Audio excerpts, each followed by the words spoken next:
Hey guys, I am so excited to bring you today's video because I have finally finished the chicken palace. We have all of our chickens moved into their new space and they are loving life. In addition to giving you a tour of the chickens' new palace, I'm also going to give you a tour of what the garden looks like so far in the third week of May up in Western Pennsylvania. Spring is such a fun time on our farm and I can't wait to show you around. So let's get started.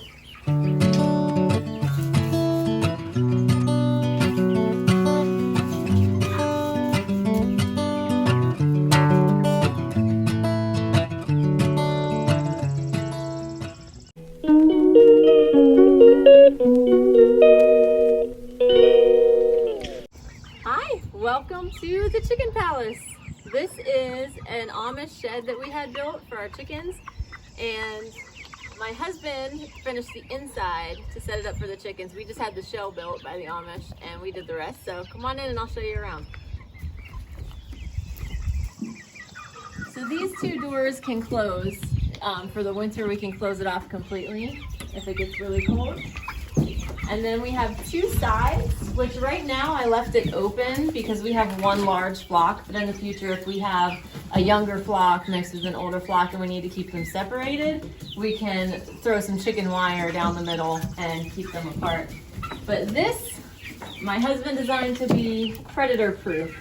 So we have a locking door here and a locking door there on the side, where we can leave the man doors open in the summer to let the cool air come in. Hi, sweetheart. Hi. And but they'll still be safe from predators. This is really hard gauge wire. So we have this door on both sides, and come on in, we'll look around. We did get the floor treated because we didn't want it to get ruined with moisture or anything. So because of that, I put down black plastic on the floor, which is the same black plastic that I use in my garden, landscaping fabric. And then we put the straw on top of that, and that way not only does it keep the chickens from coming in contact with the treated floor, but also I can use this straw in my garden because the straw isn't touching the treated floor. And I did want to film this video like the day we finished the inside so it wouldn't be covered in poop, but it's real life. I mean, you put a chicken in a room, 5 minutes later it's gonna be covered in poop. So that's just what it is. But we have their waterer and their feeder hanging here, and nesting boxes all along this wall with roosts in front, and then some nesting boxes on that wall, so we have some on both sides. And I also put some milk crates on the ground so that when the time comes for them to hatch their own babies, they have an area to nest on the ground where the chicks can get in and out without being up here. So that's the inside. We also do have 3 windows in here for ventilation, which is really nice. And as of yet, we don't have electricity in here yet, but hopefully in the future that's something we can do. Yes, sweetheart, would you like to visit? Hi. Hi, Esmeralda. Come here, honey. Oh, hi. Come here, Esmeralda. Good girl. This is my special chickie. She likes to visit me every day. And she likes to snuggle and take little naps in my lap. I didn't name all of the chickens because I have like, I don't know, 50 something chickens. But the ones that are special that like to that like to snuggle with me every day, they have names. So this is Esmeralda.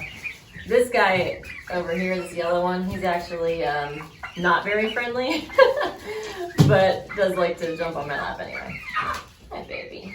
That's my good girl. So we have 6 different breeds of chickens right now.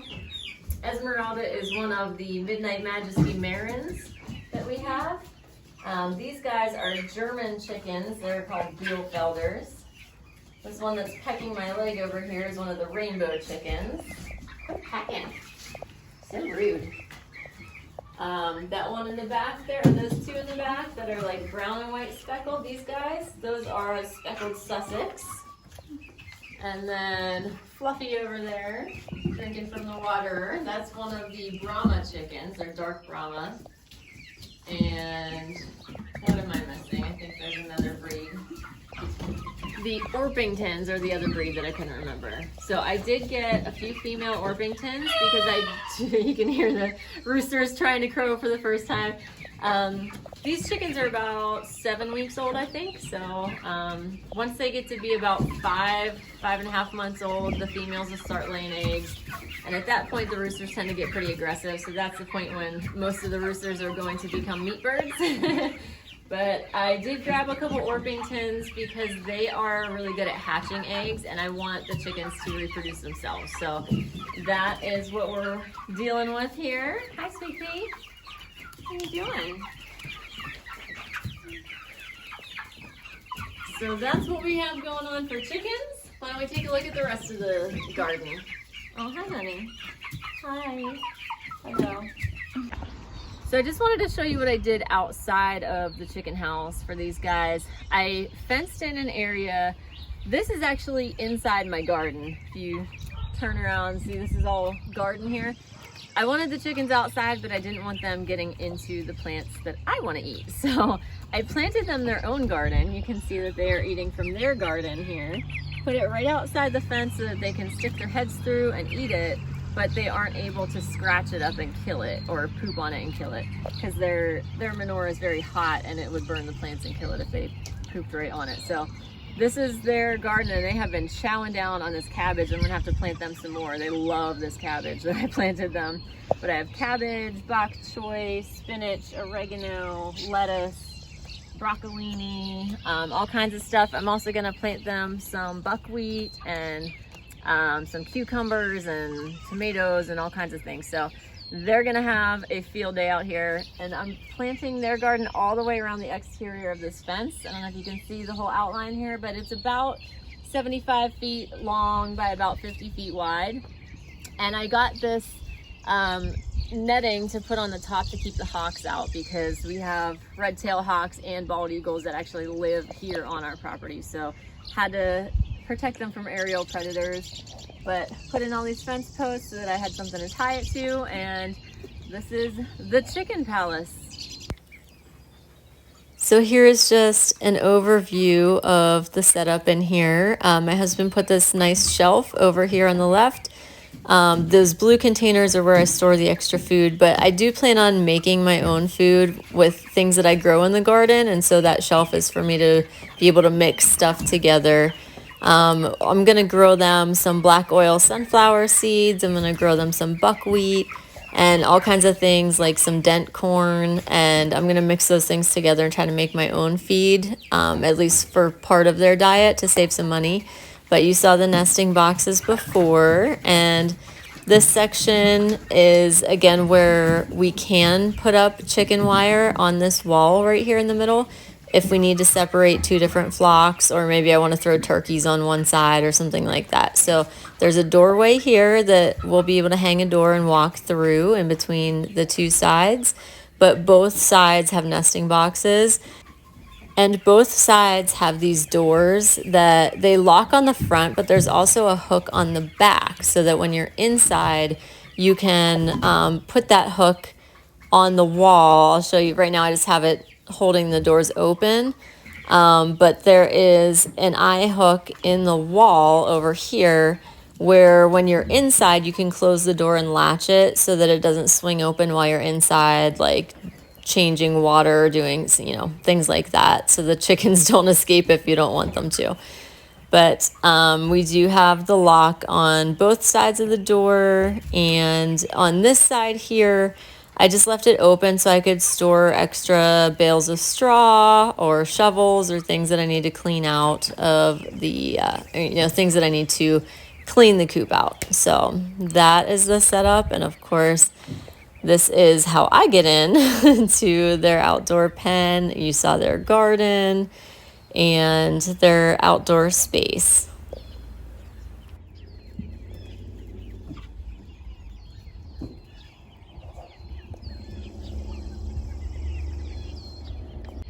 Hey, so we are gonna take a tour of the garden. Now, I want you to manage your expectations here because this is a real life garden. This is not a Pinterest perfect garden.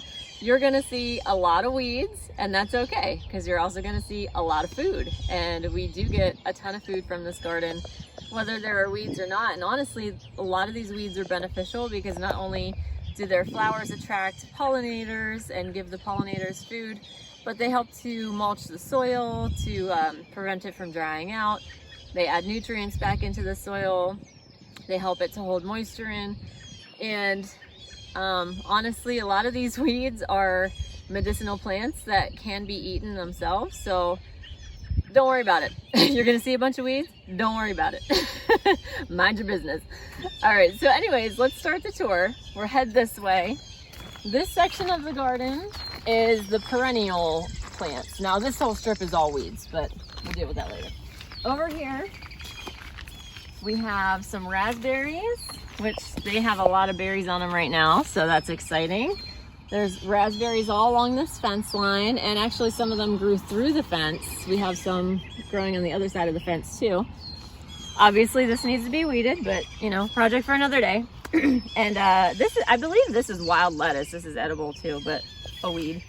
Here we have our strawberry patch. We have a bunch of different areas of strawberries. So we have these 2 rows here. We have a patch over there, this patch, that patch, and one more back there. So we have lots of strawberries, but no matter how many we plant, it's never enough because we love strawberries. So anyways, we have that there. Let's see if we can find a, ooh. Can you get a close up here?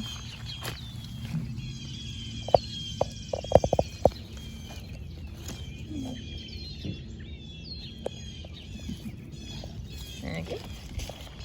Need to come back and pick those when we're done filming this video. Okay, that is a random tree that planted itself there. I need to cut that down. Don't know what's happening. These are grapevines, and you can see these have a ton of clusters on them already. They're all over. Got lots of grapes. We have Concord grapes, green grapes, and purple grapes, or red grapes, whatever you want to call them. So we have these 3 grape plants here. This is one of the little planters that I put perennial flowers in. Again, that's just to attract pollinators. And so they're just starting to come in for the season. But I have a couple of these spread around the garden just to bring the pollinators in. This is strawberries. Oh, this is fun. So we have a lot of volunteer plants in the garden. And that's another thing that happens when you're not super picky about pulling weeds, is you get volunteers that are awesome. So this is actually a big patch of wild black raspberry, which we love. This planted itself here, so I let it go because, like I said, we love wild black raspberries. But I have a patch here, some over there, and some back there. There's a big patch there that just planted itself. So that was exciting. And moving right along this way. This is mostly weeds here, but there is some mint mixed in there, some of it. There's some mint back there, and this is all mint here, so that's intentional. Yeah, we're getting rid of this. This is pokeberry, which is not a plant that I enjoy. So this is our Jonathan apple tree, and this apple tree gave us apples for the first time last year. We only got a handful of apples, partially because somebody left a gate open and the deer got in here and ate all the apples from the bottom. But I think what we ended up with was like 5 apples by the time all was said and done last year, the ones from the top. This one hasn't seemed to start developing any yet this year, but I'm hoping it's just a later variety because our Honeycrisp apple tree is already loaded up. So let's go check out that one.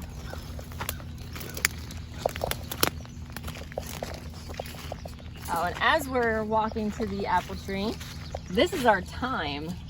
For some reason, thyme does really, really well here. This is a huge patch that started from just 6 tiny little plants that I planted probably 4 or 5 years ago. And the thyme does amazingly well. It's a perennial herb. It comes back every year, and it's green pretty much almost the entire year. There's only like 1 or 2 months out of the year where it's not alive. Right behind it, we have our oregano, and that's doing pretty well too. Now, some of these herbs look a little bit smaller because I actually just harvested a bunch of them right before I filmed this video. So that's why the plants look a little bit small right now. And this is our Honeycrisp apple tree, which is very exciting that this is the first year we're getting apples from this guy. And I've already counted over 40 apples on here so far. So I'm really excited. It looks like more might be forming too. Let's see if we can zoom in on some. Oh, here we go. Up here, Kate. Can you see those? So they are forming nicely. There's some over here.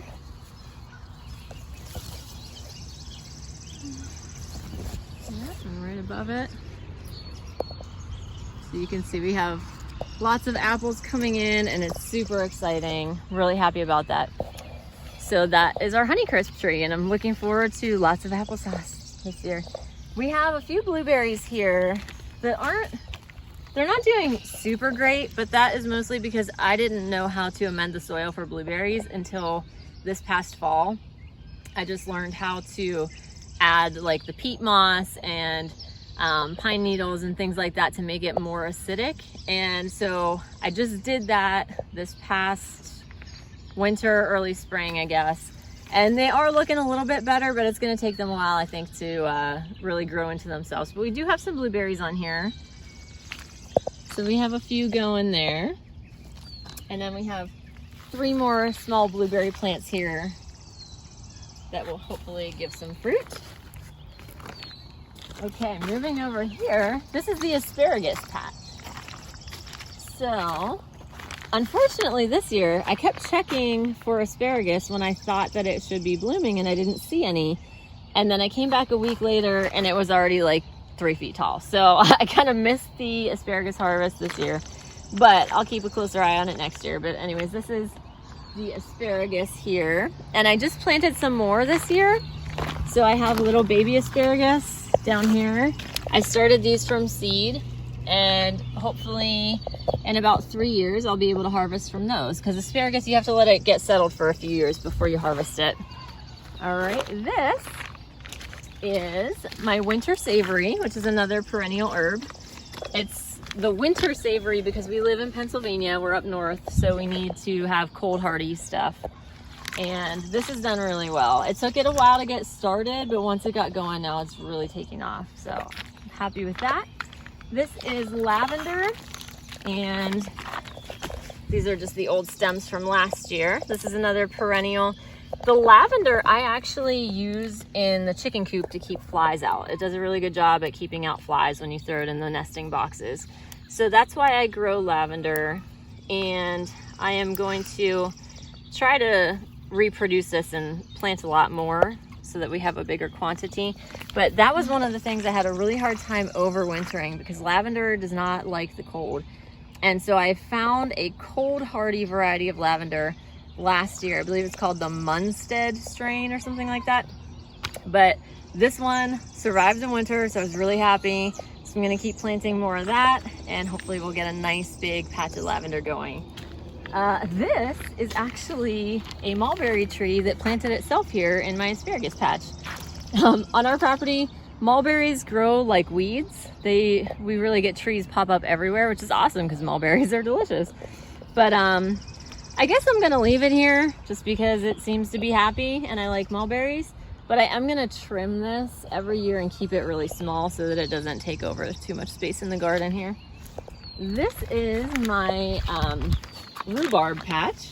So I have these 3 big rhubarb plants, and then I just planted, watch your foot there, just planted some new baby rhubarbs this year that I started from seed. And I actually took the seeds from these big plants last year. I saved the seeds and planted those, and that's where I got these seedlings from this year. So I have 5 new rhubarb plants growing this year. And this one actually seems to be doing the best. This one I just planted from seed this year. Looks good already. So that's the rhubarb. I think we covered everything in the perennial section here. Do you want me to show them your garden, Kate? We can go check out your raspberries. Okay, let's go this way.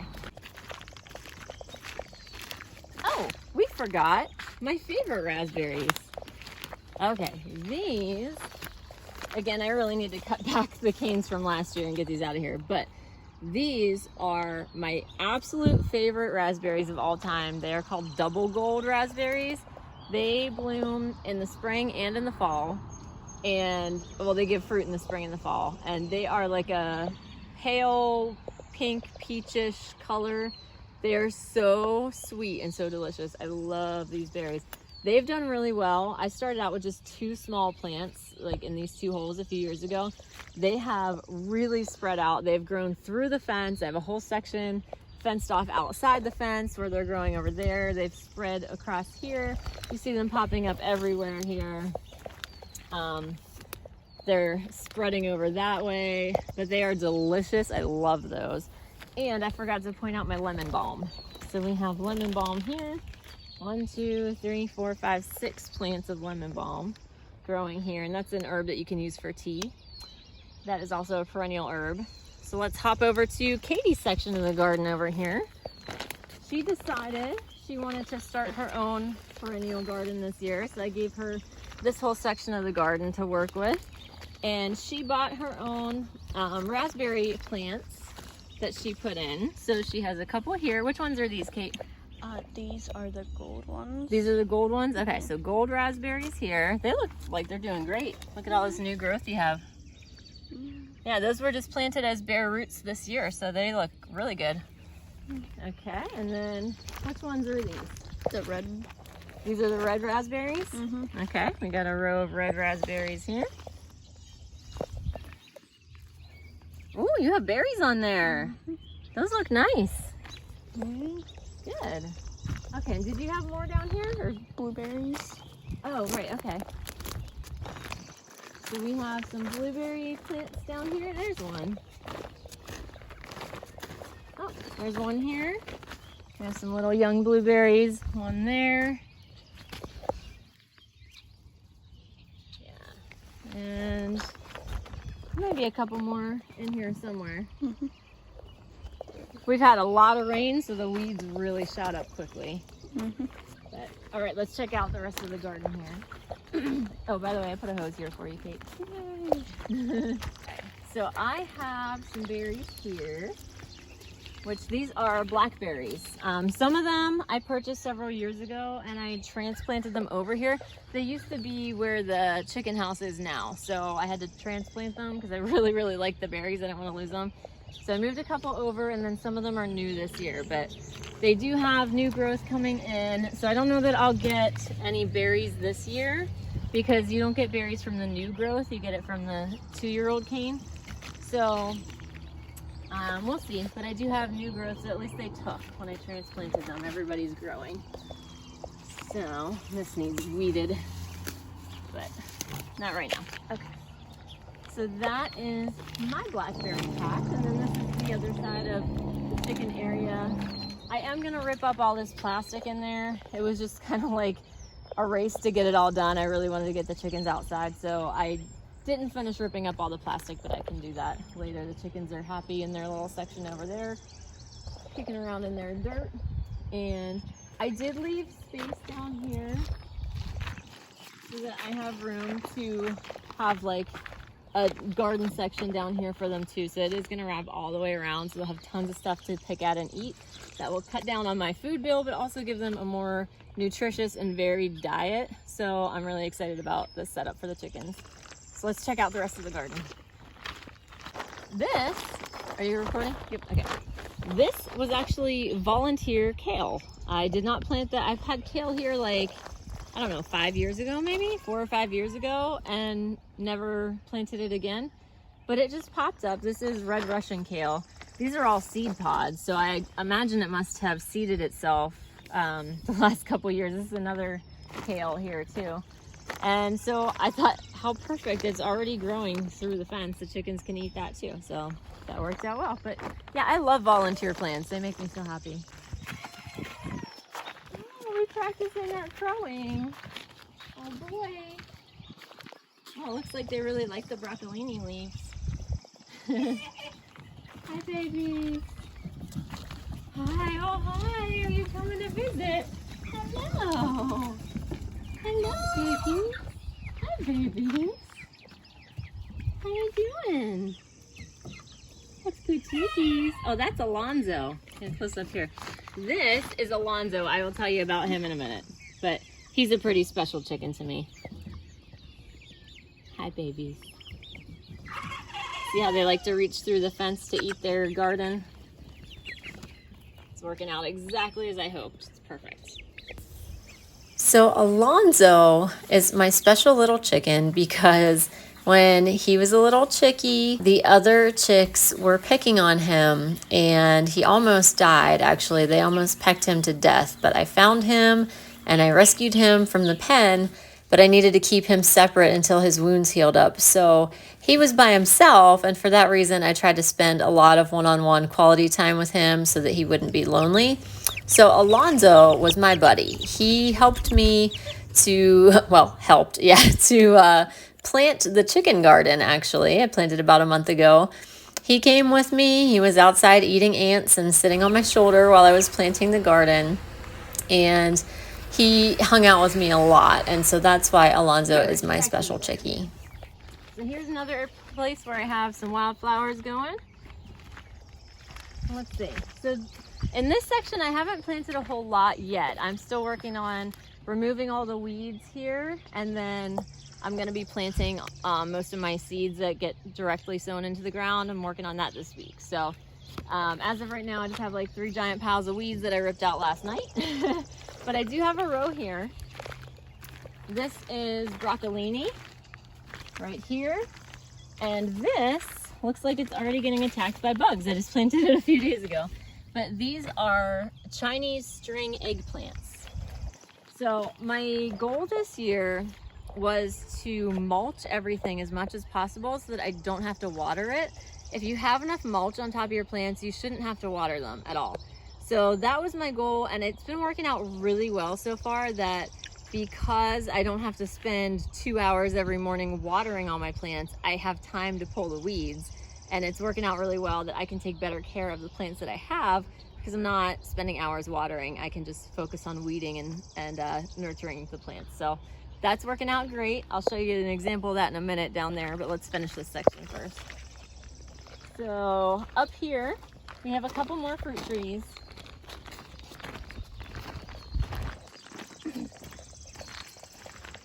Now this one, I don't know what happened, and I know you're gonna say it's like choked out by weeds, but those weeds just grew within the last week or two, so that they weren't the cause of the cherry tree dying off. I suspect that it could possibly be it got too much water. We did have a lot of rain, and cherry trees do not like to have their feet wet. They don't like a whole lot of water, so I hope that it comes back next year, but we'll have to wait until it goes dormant to see. I'll just cut off some branches in the winter when it's dormant, and I'll see if there is still any green on the inner bark, then you know it's still alive. So I was really hoping to get fruit from this one this year. I thought this might be the first year, so disappointing, but that's how it goes with gardening. But this is a tart cherry tree. This is one of the blueberries that we just got this year, which is doing really well. This was something we bought as bare roots, and we got it from a local farm that he's the one who taught me how to care for the blueberries, taught me about the acidity that the soil needs and things like that. And so the owner of that farm is the reason why this is doing so well, because immediately when I planted it, it already had exactly the nutrients that it needed. So this one, and there's another one down there you'll see in a minute, are both new to us this year. This is another tart cherry tree. This one's very young. We just got it as bare roots this past year. So we're not gonna get any fruit from that for probably like 7 years or so, but hopefully it lives long enough. This is our other blueberry that we got this year. And you can see this one's doing really well too. And this is a peach tree. These weeds out of there. This one, again, we just got this year, so it's not gonna fruit this year, but hopefully, I don't know, 4 or 5 years from now, we'll get some peaches from that guy. And stomping weeds as I go.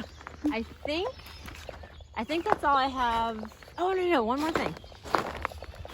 I don't know what happened to this guy either. Okay, so this was a cutting that I took from the Jonathan apple tree. I peeled off the outer bark, stuck it in the ground, and it grew, and it had leaves on it. It was green, it was lush, it looked really good. And then all of a sudden, it just died off. I don't know what happened to this one either. I'm kind of wondering if we have groundhogs like chewing through the roots underneath the trees, in which case there's really nothing you can do about that, but we'll see if it comes back or not. But anyways, another garden disappointment there. This is all weeds over here right now, but I'm gonna be ripping that all out to plant my seeds, plant some sunflowers and corn and the taller crops on the uphill side of the garden here. So let's take a look down here. So this is something I'm really excited about because it's working out really well, and I'm excited to multiply this. Now this section of garden here, if you want to spin around and give people a view, this section, I planted tomatoes in here a couple years ago, and they really didn't do well at all. The soil was very like waterlogged and clayey, and it wasn't good soil for growing anything. So what I've been trying to do is do raised beds, and I think there is a video that I did a while back, and I'll look for it, see if I can link it for you, on how I filled the raised beds. But I'll give you a quick rundown now. So basically well, first of all, this is just welded wire fencing that I had some extra fencing after fencing in the garden, and some of the extra black plastic just to hold the soil in. So I kind of like built my own makeshift raised bed. And honestly, I think for the other ones, I would make this fence even lower, probably cut it down to here, just so it's easier to access. But this was an experiment I tried out this year, and it's working out really well. Right now I have tomatoes and basil planted in here, and basically you put down on the ground, like I do it up against the bare earth. So I like cut a hole in the plastic so that water can drain straight down through into the ground. Roots can go way down deep if they want to. So it is up against bare earth on the ground. But then I put down a layer of sticks and branches. Then I put in grass clippings, dead leaves, compost, our food scraps like eggshells, banana peels, apple cores, that kind of thing.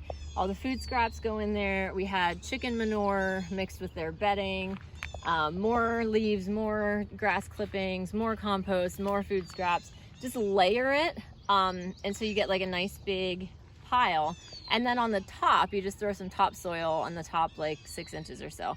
And we had some soil from other parts of the farm that we used, but you could use bagged potting soil or anything like that if you don't have topsoil to dig from. But this was the best soil. When I went to plant this stuff this year, I was so excited. The soil is so rich and loose and nutritious, and I can't wait to see how well this stuff does. So my goal for next year is to make as many of these raised beds as I can. And because I already have all these T-posts in here, I already have a place to start. So I just need to wrap the fence around them, line it with plastic, and fill them up. So that's my goal for the winter, so that next spring we have a ton of these, because these raised beds, I'm telling you, are the way to go. You can never get soil as good as what you make yourself. So anyways, we have some oxheart tomatoes. We have pesto party basil, and this is lime basil. And then over here we have some San Marzano tomatoes, which are like the sauce tomatoes or paste tomatoes. So that's there for now. I did put 4 cherry tomatoes. I have one here, and then one at each of these 4 posts there. And I'm just gonna let them grow up along the post and tie them with twine as they grow and let that be the support. So those are some of the tomatoes. I have some more down here. Oh, and don't step on that, because that is the giant pile of poison that I ripped out of the garden on Sunday, I think it was, which is why I have like poison ivy on my face and my arms and my legs and everything. So just ignore that. But yeah, there was a lot of poison ivy in here. Not fun. Anyways, okay, so we have some more tomatoes here that I just put in yesterday, I believe. These are more of the San Marzano tomatoes, and I put some lime basil in between each one. Basil keeps the pests away from your tomatoes, and I have tested this theory many years in a row and previously I always had tomato hornworms every single year. There was nothing I could do. It was covered in hornworms. When I started planting basil in between all the tomatoes, no more hornworms. So I'm telling you, it works. Put basil in between your tomatoes, keep the bugs off your tomatoes. I also put eggshells in the bottom of the hole when I plant the tomatoes, crushed up eggshells, because that will prevent blossom end rot on your tomatoes. If you ever had like a tomato that was beautiful on the top and then you turn it over and the bottom's all rotten, that's called blossom end rot. That is a calcium deficiency most often. Sometimes it can be because of uneven watering, but I have found that anytime I use eggshells, I don't have problems with the blossom end rot either. So eggshells and basil when you're planting tomatoes, guys. Okay, so anyways, I have more of the San Marzanos, more of the Oxheart. Ah, the wind blew this over here yesterday. Oops, crushing my basil. And again, I mulched these heavily with straw, which I had to go get a new bale of straw from the barn because I had a bale sitting here. But like I said, we had a lot of rain, and look at this, it had mushrooms growing out of it, like all over. There's all kinds of like fungus and mold and mushrooms in there. So I was like, let me get a dry bale. So now I have to keep my straw in the barn until I need it.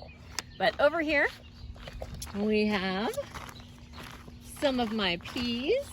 We have some kale growing here, some dinosaur kale.